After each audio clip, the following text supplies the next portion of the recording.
አሰላሙ አለይኩም ወራህመቱላሂ ወበረካቱ። ውድና የተከበራችሁ የቻናሌ ቤተሰቦች እንዴት ናችሁ? ከኔ ጋር አልሐምዱሊላህ ሁሉም ሰላም ነው። ሰላማችሁ ብዝት ብዝት ይበልልኝ። መብራት የለም ይቅርታ፣ ጨለማ ውስጥ ነኝ አይደልና ዛሬ በአዲስ ቪዲዮ እየመጣሁት ወደ ኢትዮጵያ ስንገባ ስንት ሺህ ብር ይዘን መግባት እንችላለን? የዱባይ ድርሃም እና ሌሎችም የሳዑዲ ሪያል ስንት ብር ይዘን መግባት ይቻላል የሚል ጥያቄ ነው እህቶቼ። አንዱ እህቴ ደግሞ በዋትስአፕ መጥታ የሁለት ዓመት ብር አለኝ ኢትዮጵያ ብልከው ያጠፉብኛል ብዬ አካውንቴም ቆይቷል ወደ ሳዑዲ ከመጣሁኝ 13 ዓመት ሆኖኛልና አካውንቴ ስለቆየበት ላይቀበል ይችላል ብዬ ብሩን በጄ ይዣለሁ። የሁለት ዓመት በጄ አለኝና እንዴት አድርጌ ይዤው ልግባ እችላለሁ ወይ? በኤርፖርት ይዤ ማለፍ እችላለሁ ወይ የሚል ጥያቄ ጠይቀኛል ማለት ነው። ለሷም ይሆናል ለእናንተም አብራችሁ ትሰሙታላችሁ ብዬ በዙ ይዤ መጥቻለሁ ማለት ነው። ለቪዲዮው ላይክ እያረጋችሁ ሰብስክራይብ ደግሞ ላረጋችሁ ሰብስክራይብ አርጋችሁ አብራችሁ ይቆዩ እህቶቼ። ቪዲዮውን አጠር አድርጌ ኢንሻአላህ አወራለሁ ማለት ነው እህቶቼ። እና እንግዲህ ስንት ብር ይዞ መግባት ይቻላል በሚለው እኔ ጎግል ላይ ሰርች አድርጌ እንዳገኘሁት የሳዑዲ የሚሆን የዱባይ የሚሆን የማንኛውም አረብ አገሮች የኩዌት የሚሆን እስከ 400 ዶላር የአሜሪካ ዶላር ድረስ ነው ይዞ መግባት የሚቻለው አለኝ ማለት ነው ቶቼ። እንደገና 400 ዶላር ወደ ሳዑዲ ሲዟዟር ስንት ይሆናል? ወደ ዱባይ ሲሄድ ደግሞ ስንት ይሆናል? እሱም እንደዛ ነው ያለው። ለምሳሌ ሪያልሳ ድርሃም እስከ ስንት ይዞ መግባት ይቻላል ስለ ልክ ወደ ዶላር ተቀይሮ ስንት ይሆናል በሚለው ተዛ መጠን ይዞ መግባት ይቻላል።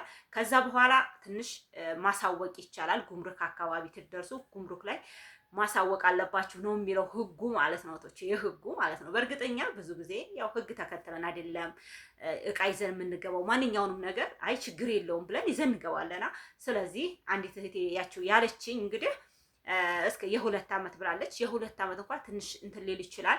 የሁለት ዓመት ብር ማለት ነው። የሁለት ዓመት ብር ይዛ የምትገባ ከሆነ እህታችን ምን ማድረግ እንዳለባት እንገራችሁ። ወደ ዶላር መቀየር አለባት ማለት ነው። ወደ ዶላር ሲቀየር ትንሽ ይሆናል ማለት ነው ቶቼ። በድርሃም ወይም በሌላ በሪያል ተቀይሮ ሳትቀይሩ ዝም ብላችሁ ይዛችሁ ብመጡ ብሩ ብዙ ነው የሚሆነው። በዛን ሰዓት ብዙ ብር ይዛችሁ ስትጓዙ ጥሩ ላይሆን ይችላል ማለት ነው ቶቼ። እና እንግዲህ የሳዑድ ወደ ዶላር ወደ 4000 ዶላር ስቀይረው የሳዑድ 15000 ሪያል 4000 ዶላር ይሆናል ማለት ነው።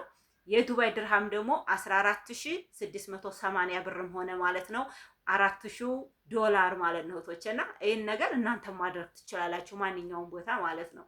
እና እንደዛ ማድረግ አለባችሁ። እና እህታችን አሁን የሁለት ዓመት ብር እንደዚሁ ማንኛውም ሰው ማንኛችሁ ማለት ነው እዚህ ያላችሁ ወደ ዶላር እየቀየራችሁ ይዛችሁ ብትመጡ በጣም አሪፍ ነው። ብዙ ብር አይሆንባችሁም ማለት ነው እህቶቼና እናንተ ከ15000 ድርሃም እና ከ15000 ሪያል ባታበልጡ ጥሩ ነው። በእርግጥ ህጉ እንደዛ ነው የሚለው እስከ 15000 ነው የሚለው ማለት ነው እህቶቼና። ስለዚህ ከዛ በላይ ከሆነ ግን ወደ ዶላር ቀይራችሁ ትንሽ ስለሚሆን በሆነ በፌስታል ቆጠር አድርጋችሁ በደንብ መያዝ አለባችሁ። እንቅልፍ እንዳይወስዳችሁ አድርጋችሁ አየር ላይ ብዙ ነገር አለ እህቶቼና። ገንዘብ ስትይዙ እንደዚህ ወርቅ ነገሮችን ስንይዝ በቃ ጠንቀቅ ብለን ቡና መጠጣት ሻሂ ምናምን ቡና ትንጠጣ ራሳችንን ንቁ እናደርጋለን ማለት ነው። ከዛ ከማንኛውም ሀገር ወደ ኢትዮጵያ ስንገባ ቡናና ሻሂ ቢጠጣ በጣም አሪፍ ነው ብዬ አስባለሁ እህቶቼ። ባትወዱትም ያነቃችኋል ማለት ነው። ስለዚህ አንድ ሰው መንገድ ላይ ሲጓዝ ንቁ መሆን አለበት በማንኛውም ነገር ማለት ነው። ለምን አጠገባችሁ ገንዘብ ይዛችሁ እንደ ወርቅም ይዛችሁ ምን ብላችሁ መተኛት የለባችሁም። እንግዲህ ብዙ ጊዜ መንገድ ላይ ሂደን ማናቅ ከሆነ መኪና ላይ እኮ ስንገባ እንቅልፍ ነው የሚልክብን ማለት ነው። በዛን ሰዓት አጠገባችሁ ያለውን ሰው አይታወቅም። በተለይ አሁን ኢትዮጵያ ላይ ችግር ነው እህቶቼ። እና እንደዚህ በቃ መጥፎ የሚያስብ ብዙ አለና ወደ ሀገራችሁ ስገቡ በዛ ላይ ደግሞ ኤርፖርት ላይ እንደዚሁ ይዛችሁ መውጣት ገንዘባችሁን እስከ 15000 ተማንኛውም ሀገር ይዛችሁ መግባት ትችላላችሁ። ወይም 4000 ዶላር ማለት ነው እህቶቼና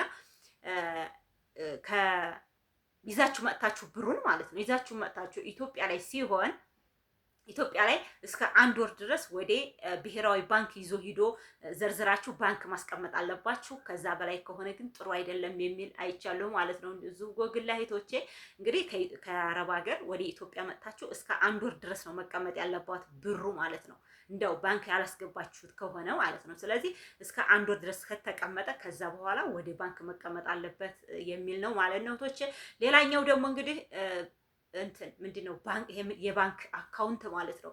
የባንክ አካውንታችሁ ቢያንስ አሁን እስከ ሁለት ዓመት እኔ አሁን ከፍቼው ቢያንስ እስከ 3 ዓመት ሁኖት እኔ አጋዶኛል ማለት ነው። ቶቼ እኔ እዛ ሁኔ 3 ዓመት ሁኖት ዱባይ ሁኔ ልመጣ ስል አስገብቼ ተቀብሏል ማለት ነው። እዚህ ትመጣ ምንም እንትን መታወቂያ ይሄ ዲጂታል አላሰራሁም ነበር። አሁን ግን ዲጂታሉን አሰርቻለሁ። በሰዓቱ ታስገባ ምንም አላነቀፈም። ለልጁ ለመነዝር ሊሰጣሁት አስገብቶልኛል እህቶቼ እና ስመጣ ግን በፓስፖርት ሄጄ ብሩን አውጥቼ ተጠቅሜያለሁ ማለት ነው። እና እስኪ 2 ዓመት ሆነኝ 3 ዓመት ሆነኝ ምናምን የምትሉ ልጆች መስተካከል ይችላል ማለት ነው። መስተካከል ይችላል እንጂ አካውንት ብዙ ዓመት ሲሆነው ነው ወደማይንቀሳቀስ አካውንት የሚቀየረውና መስራት እንደሚችል ማወቅ አለባችሁ ማለት ነው። 1 ዓመት ሆነኝ እኔ ኮሜንት ላይ እንዳየሁት 1 ዓመት ሆኖኛል አካውንቱን ተጠቀምኩት አይሰራ እንደው ብዬ አስቤ በእጄ ይዤዋለሁ ብሩን የምትልህታለች ማለት ነው። ስለዚህ ለ1 ዓመት ምንም ችግር አያመጣም እህቶቼ። ለ2 ዓመት እንደዛው እስከ 3 ዓመት ድረስ መጠቀም ተዛ በላይ ቢያንስ ማለት ነው ቢያንስ እንደው እስከ 5 ዓመት ድረስ ሊያስጠቅም ይችላል። ግዴታ አልቀበልም ነው የሚለው አካውንት በጣም ብዙ ጊዜ ሳይንቀሳቀስ ተቆየ አልቀበልም ነው የሚለው። ማስገባት ራሱ አይቻልም፣ ግን ማውጣት ይቻላል። አሁን ለምሳሌ ታስገባችሁት እናንተ እዚህ ሆናችሁ መሞከር አለባችሁ። ዱባይ ሆናችሁ ሰዓት ሆናችሁ ወደ ኢትዮጵያ ያለውን አካውንት እስኪ በዚህ አካውንት አስገባልን ብላችሁ ማስገባት ያኔ መሞከር አለባችሁ። የማይሆን ከሆነ ይከለክላችኋል ማለት ነው። እና ችግር የለውም ተገባ ብሩ መወጣቱ አይቀርም፣ ምንም እንትን አይኖርም ማለት ነው። እና ታሁን በፊት በርግጥ ስለ ባንኮች ያው የሆነ እንትን ነበረ ዲጂታል ያላወጣ የሌለው መንቀሳቀስ አይችልም። በርግጥ አዎ ብር እዛ ማንኛውም ሀገር ሆናችሁ ብር ወደ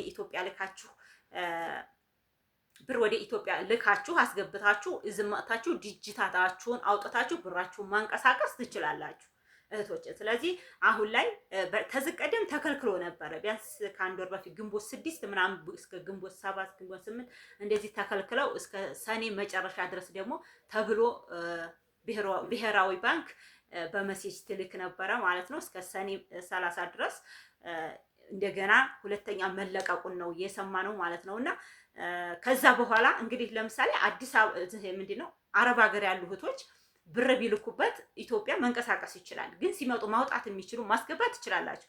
ማውጣት የምትችሉት ግን በዲጂታል ነው። ዲጂታላችሁን አውጥታችሁ ኮዱን ታያያዛችሁ ማንኛውም አካውንት መንቀሳቀስ ይችላል ማለት ነው እህቶች። እና እንደዚሁ ደግሞ የቆዩ አካውንቶችን መንቀሳቀስ ይችላሉ እህቶች። እና እንደዚህ በቃ አይሆንልኝ እንደው ብዬ እንዲሁን የምትሉ እህቶች መሞከር ችግር የለውም። ያኔ ሞክራችሁ አይንቀሳቀስም። እናንተ እኮ በአካል ተሄዳችሁ እዛው ባንኩ በአካል ተሄዳችሁ ማንቀሳቀስ ትችላላችሁ።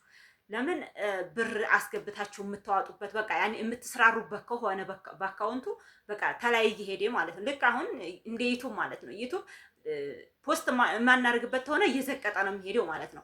ስለዚህ እናንተ አካውንታችሁ የማታስገቡበት ዝም የምትሉ ከሆነ ወዴታች እየዘቀጠ ስለሆነ የሚሄደው ለዛ ነው አልተንቀሳቀሰም ምናምን የሚባለው ማለት ነው እንጂ አካውንት ብዙ ጊዜ አይዘጋም። ብዙ አመታት ሲሆናቸው ነው እንጂ እነዚህ በ2 በ3 አመታት ቶሎ ብለው አካውንት አይዘጋም እህቶች። እና የቆየም አካውንት ማንቀሳቀስ ይቻላል። እዚህ ሀገር ስትመጡ ብቻ እናንተ ወይ መታወቂያ የሆነ ስለዛ አካውንት የሆነ መረጃ መኖር አለበት።